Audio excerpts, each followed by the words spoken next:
चतरा उपायुक्त रमेश घोलप के निर्देश पर जिले में अवैध शराब के कारोबार और शराब कारोबारियों के खिलाफ लगातार कार्रवाई की जा रही है। ताजा मामला इटखोरी का है, जहां उत्पाद विभाग की टीम ने इटखोरी थाना के सहयोग से ब्रह्मा मोड़ के समीप छापेमारी कर अवैध विदेशी शराब की मिनी फैक्ट्री का उद्भेदन किया है। इस दौरान उत्पाद विभाग और पुलिस ने भारी मात्रा में शराब और शराब बनाने का सामान बरामद किया है। वहीं पुलिस को देख शराब तस्कर मौके से फरार हो गए। पुलिस गिरफ्तारी के लिए छापेमारी कर रही है।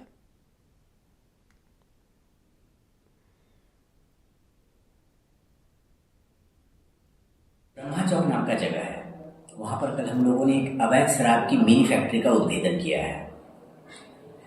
उस अवैध मिनी फैक्ट्री का संचालक जो है वो भोला दांगी नाम का आदमी है, जो अपने घर के सामने ही इस अवैध फैक्ट्री का संचालन कर रहा था। उस अवैध फैक्ट्री से बड़ी मात्रा में तैयार शराब, स्पिरिट, तैयार रंगीन शराब, शराब पैकिंग का सामग्री जिसमें बोतल हो गया, लेबल हो गया, होलोग्राम हो गया, एडिसिव स्टिकर हो गया, 40 लीटर तैयार रंगीन शराब मिला है। 164 लीटर हम लोगों को बोतल बंद शराब मिला है।